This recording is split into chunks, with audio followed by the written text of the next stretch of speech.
오늘 우리에게 주시는 하나님의 말씀은 사도행전 1장 1절부터 3절까지 말씀을 합독하겠습니다. 데오빌로여, 내가 먼저 쓴 글에는 무릇 예수께서 행하시며 가르치시기를 시작하심부터 그가 택하신 사도들에게 성령으로 명하시고 성천하신 날까지의 일을 기록하였노라. 그가 고난받으신 후에 또한 그들에게 확실한 많은 증거로 친히 살아계심을 나타내사 40일 동안 그들에게 보이시며 하나님 나라의 일을 말씀하시니라. 아멘.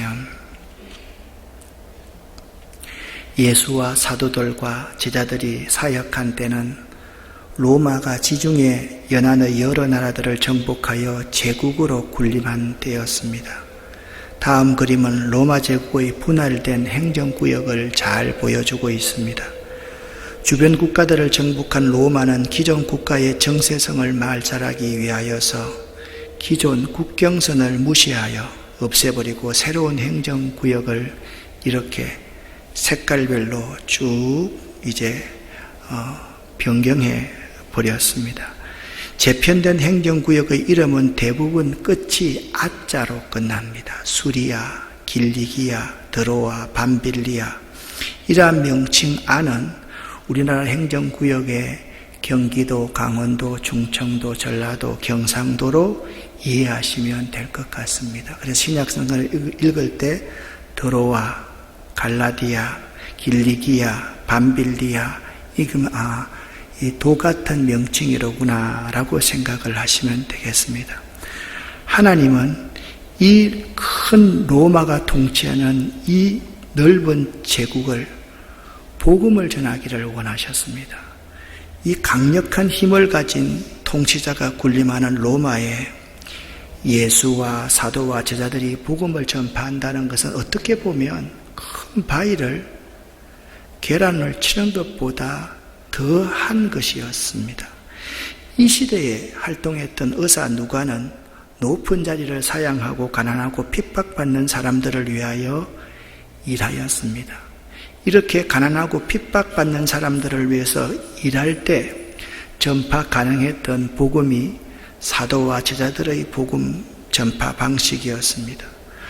황제가 황실의 수석 의원직을 누가에게 제안하자 정중히 거절한 누가, 그럼 6개월만 일해보고 수락하라는 명령에 6개월을 딱 채우고 그 높은 직책을 버리고 선의가 되어서 가난하고 불쌍한 사람들을 치유해주는 누가와 같은 사람을 통해서 강력한 힘을 가진 통치자가 군림하는 로마에 복음을 전할 수 있었던 것입니다. 그 시대나 지금이나 복음 전파의 방식은 두 가지가 있습니다. 하나는 위로부터의 방법이고 또 하나는 아래로부터의 방법입니다. 힘과 권력과 돈을 통하여서 위로부터 복음을 전하는 방법이 있습니다. 거의 강제적이지요. 우리나라에서는 사실 교회에 있는 목사님들이 가서 군에서 진중 세례식을 베푸는 것, 이거 아주 쉽습니다. 이 방법은 빠릅니다. 단기간에 많은 사람들을 얻을 수 있는 방법일 수가 있습니다. 또한 아래로부터의 복음 전파의 방법이 있습니다. 이것은 어렵습니다. 불가능하게 보입니다. 더딥니다. 긴 시간 소수의 사람들을 얻을 수가 있습니다. 지금 세계 각곳에서 흩어져서 복음 전파라는 선교사님들의 선교 방식이 아마도 아래로부터의 방법일 것입니다. 그러나 아래로부터의 방법과 위로부터의 방법 둘 다 하나님이 역사하는 것은 사실입니다. 특히 아래로부터의 복음 전파의 방식은 더디고 힘이 들지만 하나님의 손길을 깊고 넓게 인식할 수 있는 복음 전파의 가장 효율적인 방법일 수가 있습니다. 지금까지 많은 종교적인 지도자들이 복음 전파를 위한 더 좋은 수단과 방법을 찾는 것을 우선시했습니다. 즉 인간적이고 세상적인 어떠한 방법들에 의존하여서 복음 전파를 하려고 했습니다. 복음 전파를 마치 기업을 운영하듯이 그리고 무슨 어떤 물건을 팔듯이 그렇게 복음 전파하려는 사람들이 많이 있습니다. 그러나 참 방법은 하나님의 역사 속에서 찾아야만 합니다. 물론 온갖 지혜와 방법이 필요하지만 결코 이 순서가 우선순위가 뒤바뀌어서는 안 되는 것입니다. 많은 종교적인 사람들에게는 온갖 세상과 사람의 지혜만 있을 뿐입니다. 이런 의미에서 복음 전파의 신앙적인 방법과 수단을 의사 누가는 우리들에게 잘 가르치며 제시하고 있습니다. 우리에게 어떻게 복음을 확산시키는 것이 참 좋을까, 그 방법을 잘 제시하고 있는 사람이 누가라는 사람입니다. 누가는 누가복음과 사도행전을 기록했습니다. 이 누가는요, 헬라의 능통한 문학 실력을 가지고 있는 사람이었습니다. 그는 또한 역사가로서의 재능도 가지고 있는 사람이었습니다. 의사였습니다. 그가 집필한 누가 문서는 누가복음과 사도행전을 통틀어서 누가문서라고 말을 합니다. 누가는 성경을 구체적으로 상세하게 기록하여서 복음을 전파했던 예수의 제자였습니다. 의사 누가, 의사 루카스, 우리가 전구의 빛의 발길을 알려주는 룩스라는 의미가 루카스라는 의미거든요. 누가는 총명한 자, 진정으로 빛을 주는 자임에 틀림이 없었습니다. 이 누가 문서의 대상은요, 읽는 대상은 헬라인과 이방인들이었습니다. 누가 문서에서 누가복음은 이 책 한 권의 상권입니다. 상권. 그리고 사도행전은 누가 문서의 하권입니다. 그러니까 누가 문서, 누가복음과 사도행전은 두 책이 아니라 한 권의 책이라는 것을 알아야만 합니다. 특별히 누가 문서에서 복음은요, 어느 특정한 집단, 어떤 특별한 민족을 위한 복음이 아니라 만민을 위한 복음인 것입니다. 그렇습니다. 예수의 복음은 당연히 만민을 위한 것이어야 합니다. 예수의 복음이 만민을 위한 것임을 보여주는 책이 사도행전이라는 책입니다. 이 사도행전에 대해서 좀 자세하게 이제 오늘부터 시작하니까, 지난주는 서론이었고 자세하게 알아봐야 될 필요가 있습니다. 사도행전에 나타난 가장 중요한 강조점은 성령 하나님의 활동입니다. 사도행전은 예수의 복음을 교회를 통하여서 땅끝까지 전파함에 관심이 있습니다. 사도행전은 교회의 본질과 사명에 대한 심오한 통찰력을 우리들에게 제시해 줍니다. 우리들은 복음 전파를 함에 있어서 이 누가문서, 누가복음과 사도행전의 이 연결성 그리고 연속성을 잘 기억을 하면서 이 누가의 발자취를 따라서 땅끝까지 복음 전파해 나갈 수 있어야만 합니다. 헬라의 이 사도행전의 원 제목이 사도행전이라고 이렇게 말했던 이유가 무엇인지 아십니까? 성령께서 일하시기 위해서는 부르심에 순종하여 목숨까지라도 아끼지 않는 사람들이 많이 필요로 했기 때문입니다. 또한 이 사도행전이라는 이 책은 하나님을 사랑하는 자들을 통해 일하시는 성령의 행전이라고 말할 수가 있습니다. 또는 성령이 하시는 일을 목숨 걸고 드러내는 사도들의 행적을 기록한 것이 사도행전이다라고 말할 수가 있습니다. 그런 의미에서 사도행전은 변화된 사람들의 이야기입니다.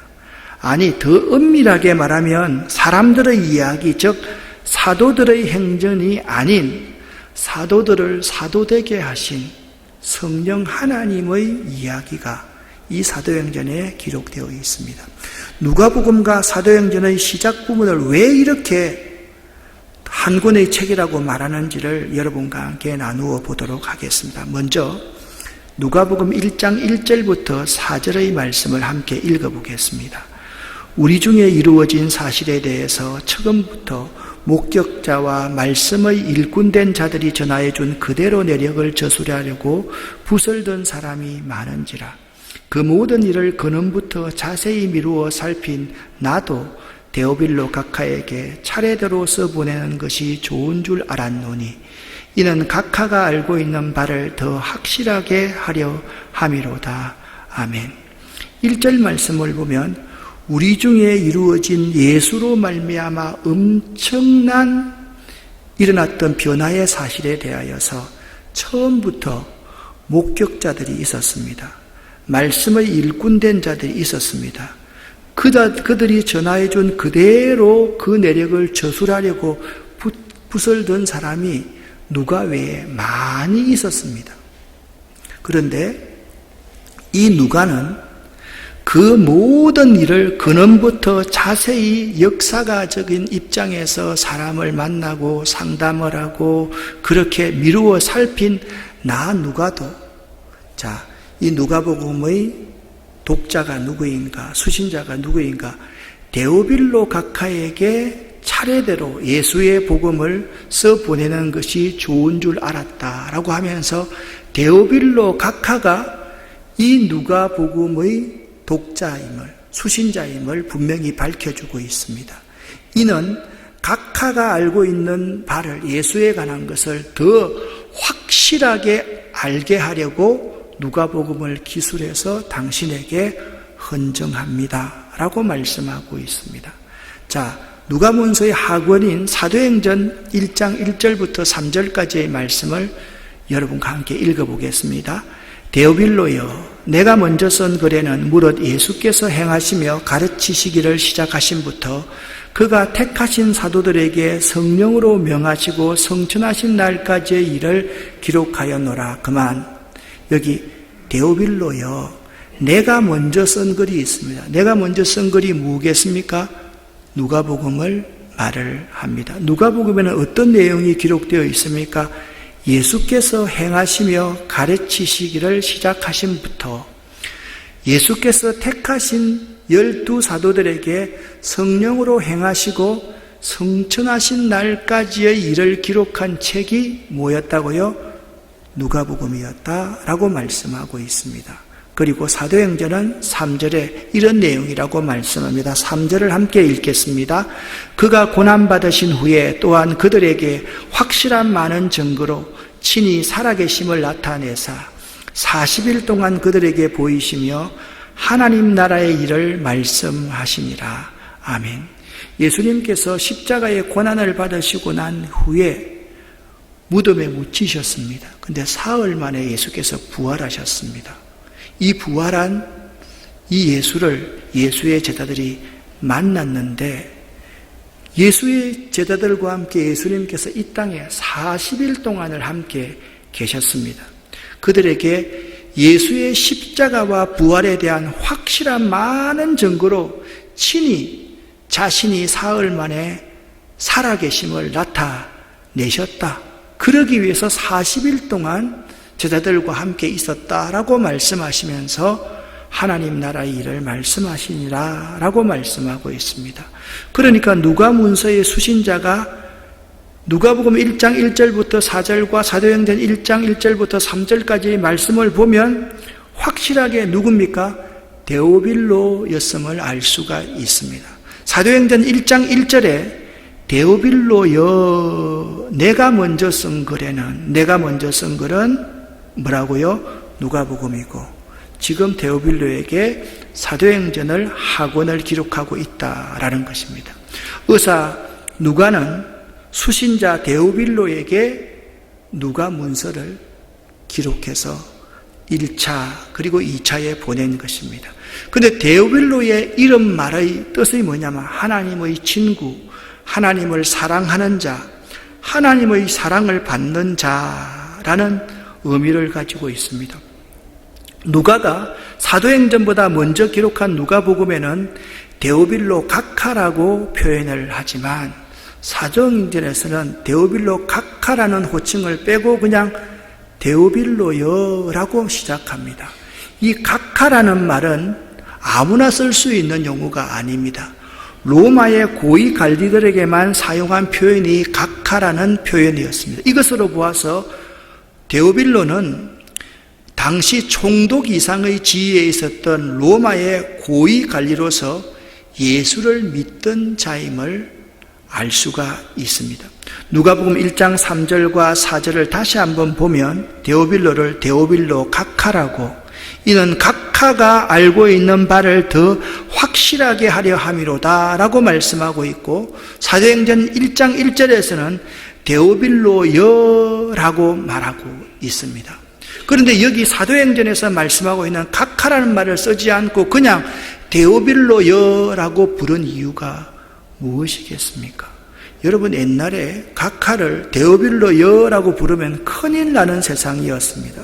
그런데 사도행전에서는 각하라는 말을 쓰지 않고 데오빌로야라고 부르는 이유는 뭡니까?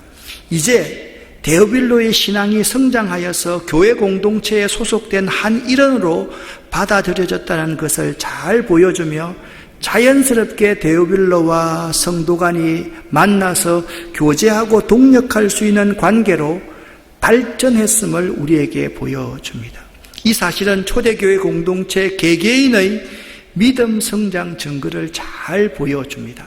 초대교회는 예수의 복음을 받고 예수의 말씀을 믿고 믿음이 강력하게 성장하는 공동체입니다. 교회가 교회될 수 있는 가장 중요한 것은 성도들이 이 공동체 안에서 예수의 증언을 듣고 예수의 말씀을 듣고 믿음이 성장할 수 있어야 그 교회가 교회다운 교회라고 말씀드릴 수가 있습니다. 특별히 데오빌로라는 이름은 그리스 하나님을 떠나는 데우스라는 단어와 사랑하는 혹은 친구를 의미하는 필로스의 합성어입니다. 그래서 데오빌로라는 이름이 하나님이 사랑하는 자, 하나님을 사랑하는 자, 하나님의 친구가 되는 것입니다. 그러니까 누가문서의 독자는 데오빌로였습니다. 처음에는 한 총독이라는 인물이 거듭나서 그리스도 안에 한 형제가 되었는데, 이 데오빌로라는 이름이 한 사람의 이름에서 일반적인 의미로 넓혀지고 있는 모습을 볼 수가 있습니다. 그러니까 누가문서의 독자는 제일 먼저는 데오빌로 각하였는데, 이 독자가 넓어져서 하나님을 친구로 고백하는 모든 사람들, 하나님을 사랑하는 모든 사람들, 하나님의 사랑을 받는 모든 자들이 다 누가문서의 독자, 수신자가 될 수 있다라는 말씀입니다. 그래서 내가 먼저 쓴 글은 누가복음의 상권이고 사도행전이 하권임을 우리는 알아야만 합니다.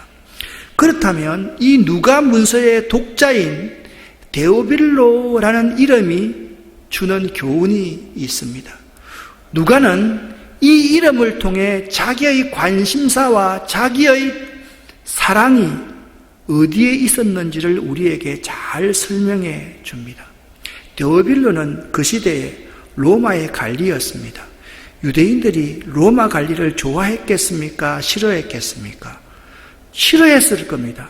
그런데 누가는 이 데오빌로, 즉 당시에 이방인들을 적대적으로 지배하던 적대적 지배자로만 데오빌로를 보지 않았고, 여느 유대인들처럼 이방인들을 정오의 대상으로 여기지도 않았으며, 누가는 이방인들도 하나님의 친구가 될 수 있다, 하나님께서 사랑하시는 자들이 될 수 있다, 존귀한 자들이 될 수 있다, 하나님을 사랑하는 자들이 될 수 있다라고 증언하고 있는 것입니다.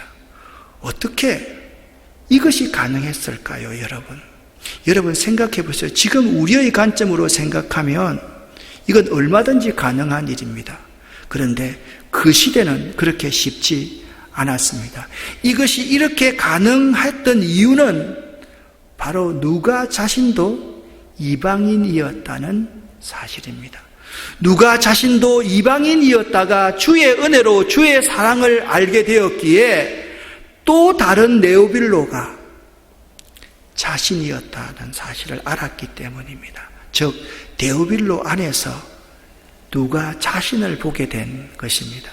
데오빌로에게서 발견한 누가 자신의 모습, 이것은 참 귀한 발견이었습니다. 우리에게도 이런 점이 필요합니다.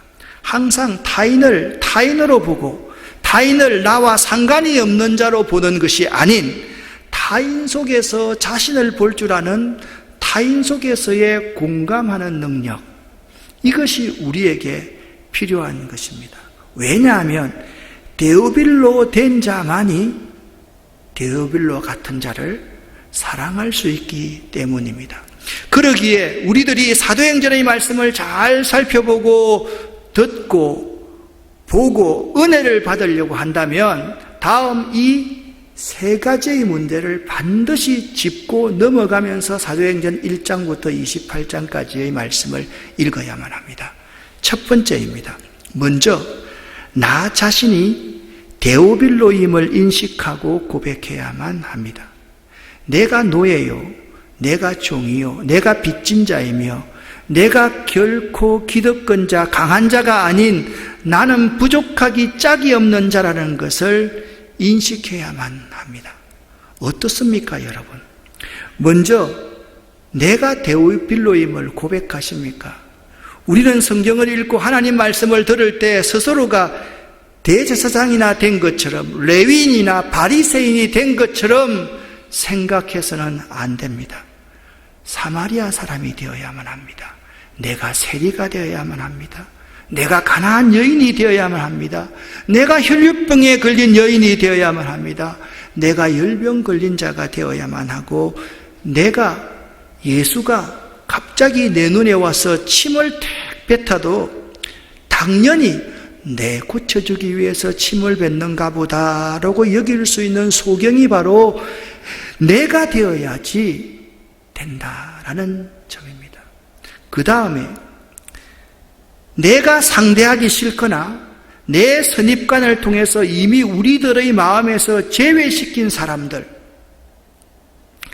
그런 사람들도 하나님이 존귀히 여기시는 데오빌로로 인정할 수 있어야만 합니다. 마음에 드는 사람만이 아니라 내 마음 밖에 있는 사람들에게까지 미치는 사랑 덩어리가 내가 되어야 한다라는 말입니다. 비록 그가 편협하기 짝이 없는 내 마음에 전혀 들지 않는다 할지라도 하나님의 입장에서는 그 역시 데오빌로가 될 수 있기 때문입니다. 그래서 여러분과 제가 이제 사도행전을 계속 주일마다 읽어가고 듣고 주중에서 사도행전을 또 들으면서 기도할 수 있는 제목이 이런 제목이어야만 합니다. 하나님, 제가 너무 좁습니다. 제가 이방인까지도 넉넉히 사랑할 수 있는 마음을 제게 해 주십시오. 하나님, 저를 더 깊고 넓게 해 주십시오 라고 기도할 수 있어야만 할 것입니다. 고린도후서 6장 11절부터 13절까지의 말씀을 제가 좀 더 쉽게 의역을 해 보았습니다. 고린도 교우 여러분, 우리는 여러분을 향해 우리 마음을 넓게 열어 놓았습니다. 여러분, 우리에게 마음을 닫지 마십시오. 사랑하는 여러분, 제가 여러분에게 권합니다. 여러분의 마음을 좀 폭넓게 넓히십시오 라고 사도 바울은 고린도 교인에게 말씀하고 있습니다. 우리 믿는 자들의 마음이 얼마나 편협되고 좁은지 모릅니다. 그렇지 않습니까, 여러분? 누가도 맨 처음에는 예수에 전혀 관심이 없었습니다. 그렇지만 사랑하는 자기의 여인이 죽는 것을, 병으로 죽는 것을 보았을 때 신에게 처음으로 관심을 가졌더랬습니다. 그리고 자기의 형제가 죽어갔을 때 예수에 관심을 갖게 되었습니다. 여러분, 여러분과 나 같은 한 사람의 경험은요, 하나님이 주관하시는 이 온 세상에는 정말 보잘것없는 경험에 불과합니다. 그런데 우리는 교만하여서 내가 경험한 그 조그마한 경험, 그 편협된 경험으로 자기 마음을 점점 더 좁히는 사람이 되고야 만다라는 것입니다. 꼭 밴댕이 숲과 같은 마음입니다. 좁은 마음을 좀 넓힐 줄 알아야만 하는 것입니다. 우리 믿는 자들의 마음이 편협되고 좁은 것이 아니라 우리의 마음을 세상을 향해서 우리가 이해되지 않는 사람들을 향하여서 한없이 넓힐 수 있는 그리스도인이 될 수 있어야 한다라는 말씀입니다. 미국의 한 선교단체가 발행하는 선교 잡지에 당시 뉴욕에서 레지던트 과정을 밟던 한 의사가 이런 글을 썼습니다. 그 내용은 이렇게 시작합니다. 저는 뉴욕에서 의과대학을 마친 뒤에 뉴욕 시립병원에서 레지던트 과정을 거치고 있습니다. 날이면 날마다 숨이 찰 만큼 바쁘게 일을 해야 했지만 당직 밤샘을 하는 날에 가장 괴로운 것은 알코올 중독자나 마약 환자가 실려오는 일이었습니다. 구급차에 실려 들어온 그들은 술 주정을 하거나 행설수술하여서 제정신이 아니어서 올바른 치료조차 하기 어려울 때가 많았습니다.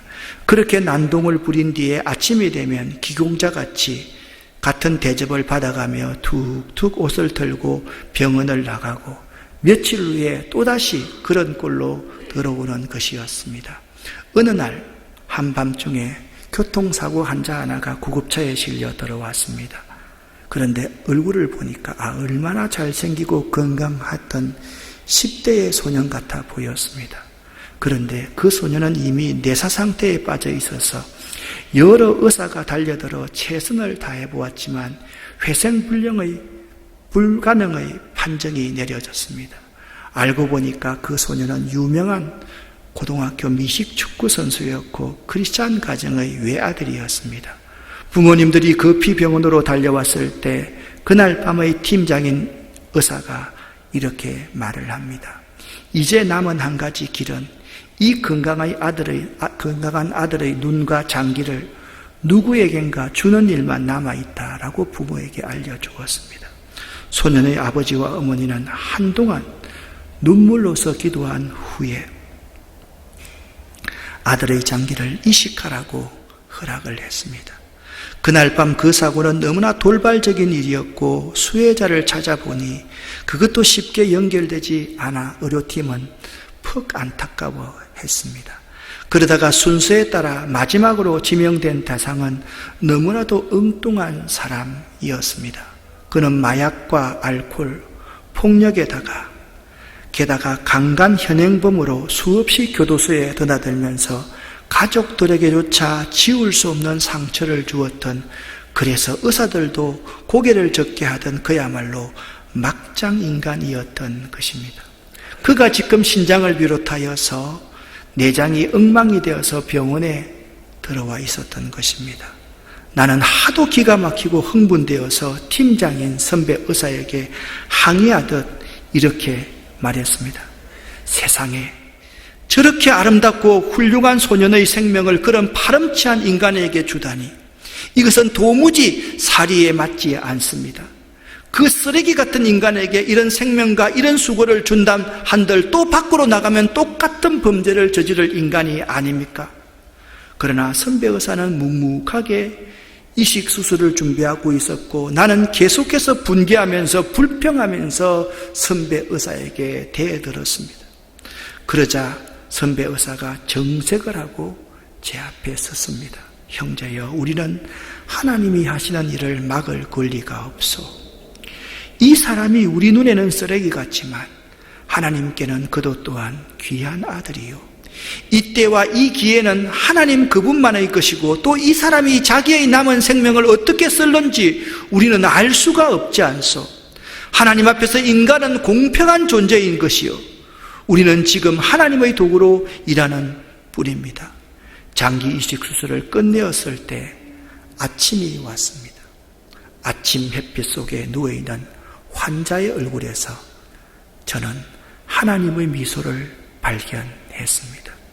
이제야 비로소 제가 눈을 뜨는 순간이었습니다 라고 그 젊은 의사의 고백이 나와 있습니다. 사랑하는 여러분, 하나님의 사랑은 인간의 사랑과 차원이 다른 초월적인 사랑입니다. 우리는 자꾸 내 관점에서 사랑을 이야기하려고 합니다. 하나님은 인간이 아니시고 하나님은 공평하신 분입니다. 그 초월적인 사랑을 우리가 이해할 수 있어야 된다라는 말씀입니다. 그 다음입니다. 데오빌로에게서 배울 수 있는 교훈이 있습니다. 교회 공동체는 세상적인 지위를 가지고 권세를 휘두른 곳이 되어서는 결코 안 됩니다. 교회에서는 어떤 위치에 있든지 자신을 내려놓아 특별한 대우를 받으려고 하지 말아야만 됩니다. 데오빌로를 통해 배울 수 있는 것은 총독 각하가 데오빌로여라고 불리울 수 있는 교회여야 한다라는 것입니다. 오늘날 교회의 가장 큰 문제가 무엇입니까? 데오빌로 각하로 계속 남아있기를 원하는 자들이 너무나도 많이 있다는 것입니다. 여러분은 어떻습니까? 목사가 높은 사람입니까? 목사는 섬기는 자가 되어야만 합니다. 목사가 직장인이 되어서는 안 됩니다. 목사는 목자의 심정을 가진 자라야만 합니다. 자기 전 생애를 여기에서 쏟아 부을 수 있는 자야만 합니다. 정말이지 문제가 되는 것은 오늘날 교회의 직제입니다. 목사, 장로, 권사, 안수집사입니다. 교회 안에서 위원장입니다. 부장입니다. 이런 모든 것들을 다 내려놓을 수 있어야만 하는 것입니다. 그것이 데오빌로가 우리에게 주는 의미임을 알아야만 합니다. 마지막으로 나눈 말씀은 사도행전 1장 3절 말씀입니다. 여러분과 함께 1장 3절을 읽어보겠습니다. 그가 고난 받으신 후에 또한 그들에게 확실한 많은 증거로 친히 살아계심을 나타내사 40일 동안 그들에게 보이시며 하나님 나라 일을 말씀하시니라. 아멘. 누가는 사도행전 1장을 시작하면서 예수 십자가 사건은 예수의 부활에 관한 사건, 이 사건을 예수께서는 40일 동안 부활하셔서 그들과 함께 있으면서 그들에게 증거로 보여주셨다라고 말씀하셨습니다. 40일 동안 예수께서 그들과 함께 계시면서 확실한 많은 증거로 부활하신 주님을 증명하셨다는 것입니다. 확실한 많은 증거라는 말씀은 의심할 수 없도록 명쾌하고도 확실하게 보여주는 증거라는 뜻을 가지는 말입니다. 누가는 사도행전에서 예수의 십자가와 부활은 하나님 나라의 일로 마무리되어야 한다라고 말씀하고 있습니다. 무슨 말씀입니까?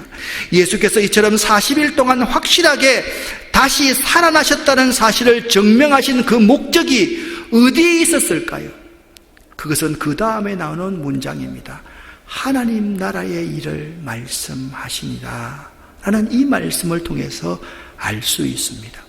예수님께서 제자들에게 하나님 나라의 일을 말씀하시기 위해서 이처럼 자신의 부활을 확실하게 보여주고 설명하신 기간이 40일이었다라고 말씀하고 있는 것입니다. 40일 동안 우리 주님께서 말씀하신 것들은 하나님 나라와 관련된 것들 뿐이었다는 말인 것입니다. 왜 부활하신 예수께서 많은 것들 가운데서 오직 하나님 나라의 일에 대해서만 말씀하셨을까요? 그 의미는 이런 뜻입니다. 이제 더 이상 다른 어떤 것들도 우리 인생에서 아무 의미가 없다는 것을 강조하고 있는 것일 겁니다. 예수 제자 누가에게 정말 가치 있는 인생이란 무엇일까요? 정말 가치 있는 인생은 이 세상에서 많은 물질을 모으고 높은 자리에 올라가고 위대한 업적을 세우는 인생이 아닙니다. 정말 가치 있는 인생은 이 세상에 살지만 어려운 이웃을 도와서 구원하여 하나님 나라의 목적을 두고 살아가는 인생이 정말 가치 있는 인생임을 누가는 우리에게 증언하고 싶었던 것입니다. 그래서 하나님 나라를 세우는 일에 쓰임받는 인생이 정말 가치 있는 인생이 되는 것이다. 그 말을 우리에게 하고 있는 것이죠. 사실 오늘 우리들의 문제는 무엇입니까? 정말 가치 있는 인생을 살려는 자가 많지 않다는 것입니다. 믿는 자가 세상 사람들과 똑같습니다. 세상 사람들과 똑같았으면 참 좋겠습니다. 아니, 세상 사람들보다 더 세속적이고 세상적입니다. 더했으면 더했지 덜한 것이 하나도 없는 자가 오늘날 우리 믿는 자들인 것입니다. 믿는 자들이 아직도 썩어질 이 세상의 것에만 관심을 가지고 이것들 때문에 울고 이것들 때문에 웃는 그런 수준의 인생을 살아가고 있어서는 되겠습니까, 여러분? 우리가 부활의 주님을 진정으로 믿는다면 이 세상의 야망은, 내 욕심은 더 이상 아무것도 아니라는 결론이 나와야만 하는데, 그리고 그 모든 것들을 내려놓아야만 하는데,